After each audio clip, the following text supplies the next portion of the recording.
BTMreview.com here with Retro Rampage Podcast. Going to talk about some Konami. Seems like we're beating up on Konami a lot, but you know, they're following suit with what everybody predicts. They recently announced that the Metal Gear Solid 5, which was just released, is going to be their last IP and their last game, minus the mobile market. And I guess people are saying that, not FIFA, what Pro Evolution Soccer. They said I guess there might be one final Pro Evolution Soccer coming out. Who gives a fuck? But even people are already predicting they're not going to put any money into that. They're basically just going to update the roster from last year and put it up to make a quick buck. Yeah. But anyway, for lack of a better understanding, Metal Gear Solid 5 Phantom Pain is their last game, which everybody kind of predicted this, man. Their heavy interest in the mobile market and their alienation of Kojima, taking the branding off and all this stuff. You'd think if they were going to fucking get rid of all of this, they would have just fucking let Kojima have it or sell it off. Yeah. Why would they sit there and just like... I mean, they probably want to keep snaking these IPs for the mobile market. They're probably going to come out with fucking iPhone Metal Gear Solid pinball games. And, you know, and the thing is a big tease because Konami, just a couple weeks ago, they posted a poll online for fans to vote on which classic Konami IP they want to see resurrected. And so that got people's kind of like excitement brewing, right? And then a couple weeks later, they announced, hey, we're shutting shop. So now it's like, okay, so for all these people that voted for, say, Rocket Knight, are we gonna get a fucking Rocket Knight pinball iPhone game? Like, you know, that's all signs point to that bullshit. Like, yeah, give me a new Rocket Knight. You know, give me a new fucking Gradius. Give me Life Force. But then I'm like, I don't want a fucking pinball game. I don't want a microtransaction slot machine game. Yeah, that's bullshit. And they'll probably make Vegas shit. You'll go to casinos and see like Metal Gear Solid fucking slot machines. And, you know, stuff like that. That's so stupid. But anyway, we kind of talked about it with Capcom when they kind of flirted with the idea of being sold off. And, you know, it's like, oh, man, sell these IPs they don't use to companies that'll actually do something with them. It raises the question, is Konami going to sell any of this stuff? Or are they going to really hold on to these really valuable IPs that they could catch a fair dollar amount for just to make shitty pinball games? Or application games? Do you think, are they going to sell anything? I mean, they might want to keep like Metal Gear Solid close to the chest, I guess, because that's a big enough name to where you can attract stupid apps like that. But, you know, some of these obscure stuff, man, like no one gives a shit about Gradius anymore. Gradius, depending on who you are, I want to call it. Rocket Knight Adventures and Castlevania we're forgetting about. Yeah. Castlevania is big enough to where they'll probably hold on to that for like fucking pinball games and fucking slot machines and stuff like that. Yeah. But wouldn't it be cool if they sold off some stuff? I don't know. I personally don't care to play any Metal Gear Solid without Kojima involved, so I don't give a shit. Yeah. So, I mean, if he had a chance of being... technically, if they sold that IP in their best judgment would try and offer Kojima the director slot again. But unless that happened, I wouldn't care. But Castlevania is a tricky one. That's a tricky one. Like, I could see other people doing good by that franchise. Get rid of it, man. Like, who do you think can make good Castlevania games? I think Nintendo could, believe it or not. Yeah. I mean, they were just ripping off the Metroidvania shit for a while there. And, you know, bring it back home to Nintendo. I don't know. Give it to the freaking guy that's making the Bloodstain too. Just let him actually put the name Castlevania on it now. Yeah. Yeah. Maybe it would be just as easy as like going in and changing some text, changing some names. You know, change fucking Nosferatu's name back to Dracula. Yeah, you know what I was thinking too is like they dropped the ball because they could have released this, you know, the substance version of Metal Gear Solid 4 on the PlayStation 4 and Xbox One. Say that again? You know, like how they did, you know, Metal Gear Solid 2 Substance. It was and then there was Metal Gear Solid 3 Subsistence. Yeah, so they could do that. Oh, was there? No, there wasn't. Like, they could, like, right out of the bag, you wouldn't have to, like, reinstall the game after every chapter, which was freaking annoying. You remember that? I forgot about that. I played it. I played it years ago, and I really, you had to do that? Yeah. Before every remember it showed Snake smoking a cigarette while it was installing? That was fucking longer and shit. Yeah, I remember that. I do remember that. Yeah, I don't know, man. I just think it's a shame. It's not Konami. I mean, Konami was a powerhouse, man. They were arguably the best, developer on the NES. Capcom was strong too, but Konami had, you had fucking Gradius, Life Force, Contra, fucking Castlevanias. You had all kinds of stuff, man. And now the saddest part is not the name and the company. They're clearly doing it. It's the fact that like these IPs are gonna die with it. So hopefully they don't hold on to it and they let other people make these games. And Konami, correct me if I'm wrong, sometimes people buy and acquire these IPs and they don't do anything with them. Because, like I said, correct me if I'm wrong, but I believe it was Konami that purchased all of the Hudson Soft IPs when they went out of business a few years ago. I think so. They bought Bomberman and all that shit. And they never used it. So it's like, hopefully, I don't know. That's a shame because it's like, hey, we're quitting this, and we're taking these other fucking characters. Like, at least give Bomberman to Nintendo. Those games are so much fun. Yeah. I just don't understand it, but they probably have their sights set on a Bomberman mobile game. Yeah. It's dumb. I feel like I should like pour some liquor on my floor in honor of Konami. Because they really do. Like, how the mighty have fallen. Next up, that just leaves Square Enix. I know Square Enix has been pulling out of the trenches with certain titles lately, but yeah, God, the thing they did with the pre-order of Deus Ex. Well, explain that. I guess like they did this thing where they want you to augment your pre-order. Basically, they're like they have like these pre-order things they want you to spend money on and stuff. And I guess like they made this thing like, oh yeah, if enough people do this, we get enough money, we'll release the game 5 days earlier or something. So holding it hostage? Yeah, what ends up happening is like the people that get it day one get screwed the most. How do they get screwed the most? Oh, because of shit withheld? Yeah, like they're paying extra money to add. Like I think I saw that like the first tier is like loadouts or something.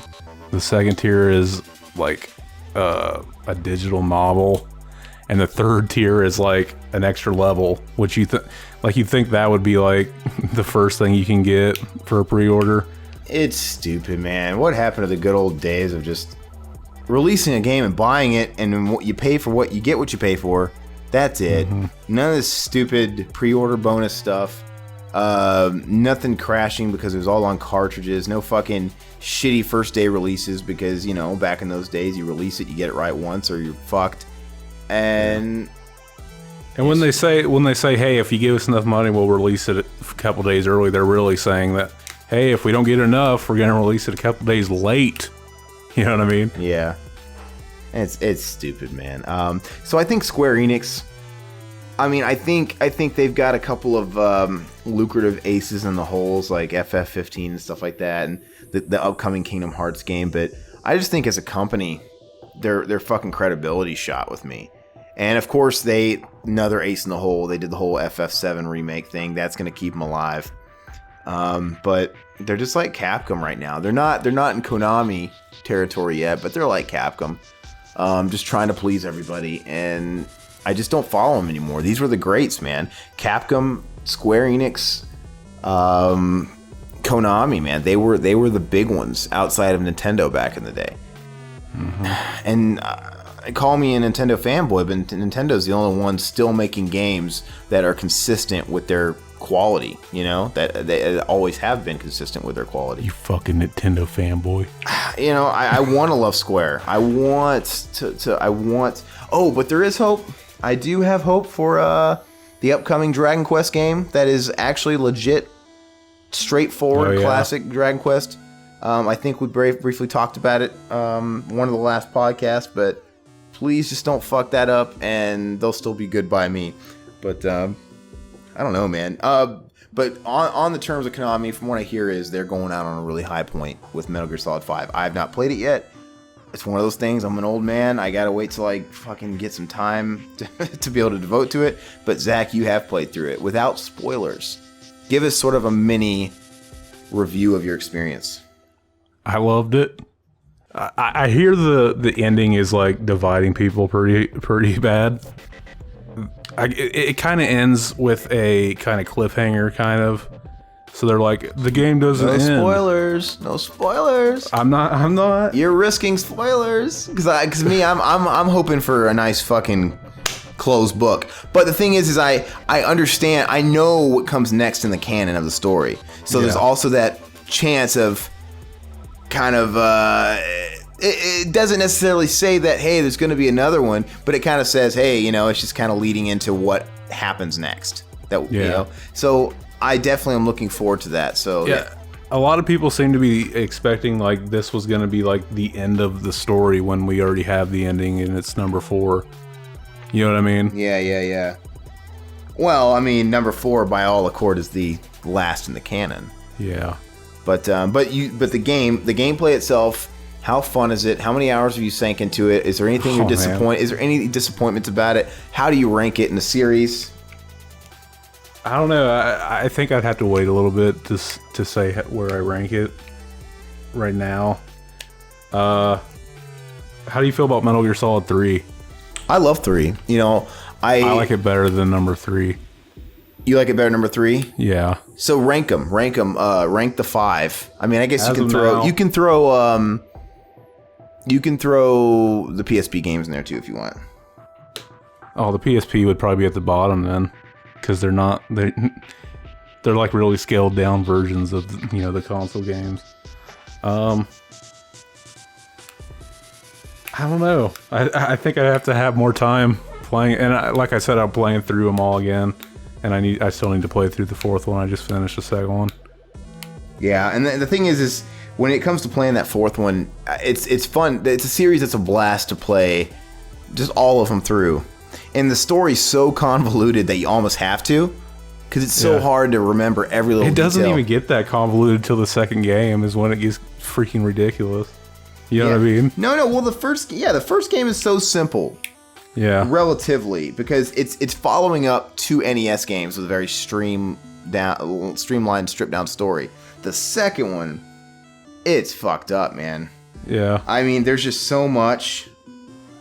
The stuff with the Patriots and everything. Basically, freaking Illuminati in the series, I guess. Well, the thing is I always contest that Kojima didn't pull a George Lucas. Oh, I fucking wrote all this shit years in advance, and no. You can clearly tell he wrote this shit along the way. Yeah, and filled in all. And I'm not saying there's any fault in that. That's cool. It's like he just kind of cleaned up his plot holes and his mistakes in the story in the last game by filling them in later on. Whatever, that's great. So like the 2nd one's really convoluted. Yeah, you get into the Illuminati. Yeah, the sons of the Patriots, and Solidus Snake. The fact that he's a perfect clone of Big Boss, and yet he still looks nothing like fucking Snake or Liquid. There's just all kinds of crazy shit. You got bisexual vampires, which I don't mind. I've always loved the fantasy element in those games. But the 2nd one for me is kind of at the bottom, because it's very much in the same structure as the first one, where like, you have Shadow Moses, you have the Big Shell, and it's the same thing where you spend all your time kind of backtracking in Big Shell doing certain things. You spent just like in Shadow Moses, but Big Shell just gets boring quicker.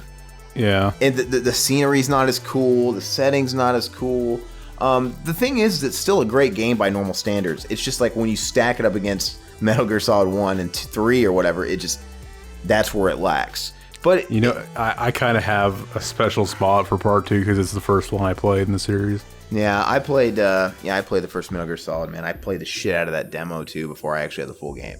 But to me, the first Metal Gear Solid is my favorite because, it's a relatively short game. You can have a great experience on a day off playing through it. And to me, it's so cinematic for the time without taking over the gameplay. Yeah. Part 2 That's a lot of fucking movies, man. Yeah. Dude, it's a lot of fucking movies. But the first one, it's like, it didn't compromise the gameplay. It, to me, it epitomized the PlayStation 1 era. And those little, I mean, there was a lot of mouthy dialogue in the first game. Like, if you find yourself just pushing X and, like, muting them. But it's very entertaining, and they don't do that too much. But the stuff really adds to it. Like, think about the fight with Sniper Wolf. You kill her, and you have that little cinematic where he's holding her, and she's talking about her childhood, and they're playing the fucking Enclosure theme behind it. Dude, it doesn't last but a minute or two, and it really fucking it really sets the tone real well. 3's amazing. I shied away from 3 at first. Like, it didn't grab me when I was watching the trailers. My brother was playing it. I watched him play it because I didn't like the whole fucking James Bond shit. You know, like, and I know that was just tongue in cheek. They had like the whole Snake Eater James Bond intro in the song, and it was 60s. But you play the game and it's fucking great. It's really, really good. I don't know, but whatever. It's the Part 5 is a good game. I look forward to playing it. I still am a little bitter. I know it's not gonna necessarily hinder it from being a great game, but I hear the Snake in this is a very quiet Snake. He doesn't talk a lot, which, like I said, you could totally compensate for that in a lot of areas, but I'm just saying that's what made Metal Gear Solid 1 so good. We didn't. I wish you played it already so I could actually really delve into it. Yeah. The thing is 2 didn't really have much of David Hayter either. You weren't even fucking Snake. You were that whiny bitch Raiden. Yep. And we were hearing about their fucking marital problems with Rose fucking half the game. I mean, so even that was a good game without him, but like, that's what made the first game so good, was that personality and his character, his portrayal. And I don't know, I think it's gonna be missed, but I can't wait to play it. We need to get a review of that bad boy on the website, Zach. You should write us a review. I could try. I've you never can do done it before. You can do spoilers, as long as you say they're spoilers. Just label it spoilers at the top, and you can go take the gloves off, praise it, call bullshit on some like story plot points, whatever you want to do, man, as long as you label it. But me, I'm the editor. Fuck, I don't want to read and edit that shit because I don't want to see the spoilers. I'll make somebody else edit that shit. But anyway, let us know what you guys think. Metal Gear Solid, to me, is still... It's in my top 3 franchises of all time. The first Metal Gear Solid is... I will give it the number 3 slot. It's easily my 3rd favorite game in the world of all time. Yeah, and it's on my list too. I love it. As of now, if you asked me to rank it, I would rank it right underneath the first game. Like, it's better than the 3rd and 2nd. Really? 4th. Yeah, I really liked it. Okay, well... At first, you know what, the open world aspect, I was just kind of like, I don't know how I feel about this, but within like 4 or 5 missions, I was addicted to it. Yeah, well, just because it kind of seems anti-Metal Gear Solid. Yeah. It started out as espionage. And, right. You know, tight corners and stuff like that. I get it. It's got to grow. So I'm not... They kind of did that with 4 too. It was kind of a linear, broad open story on a battlefield. It's kind of cool. But whatever. I'm stoked to play it. Between that and Mario Maker, man, if I delved into both of those right now, I would lose my job. I would fucking never do this shit. I would... Yeah. Did you ever play the Ground Zeroes, the first little... No, I refused to play it. I just wanted to play it when this one came out. Yeah, I'd say play it first before you start the... Yeah, because I understand it's a prologue. You know, it's kind of like the tanker mission in the second one. Yeah, so I didn't want to tease myself. And I'm glad I didn't, because it took like, 2 years or something stupid for this damn thing to come out. Yeah. And not to mention, there was always the chance that by the time it came out and I wanted to play it anyway, they were probably going to fucking bundle it or something. I'm surprised they didn't. Because it took so long. I'm surprised they just didn't say, hey, it's been so long since we released that. Let's just include it in there. Yeah. And that would have pissed people off because it was already overpriced to begin with. That would have fucking sucked. Yeah. But anyway, I'm stoked to play it. And let us know, btmreview.com, the website, Facebook, Twitter, YouTube, all that bullshit. Subscribe to us, too. Leave us feedback. Leave us feedback on what you think of MGS5, Konami's misfortunes, you know, whether or not, I don't know, Zach's full of shit, whether or not I'm great. just let us know, man. We love that stuff, and we'll call you out, and we'll definitely elaborate on it next time we talk. But for now, I'm Aaron. I'm Zach. You guys have been wonderful. We'll catch you guys next time.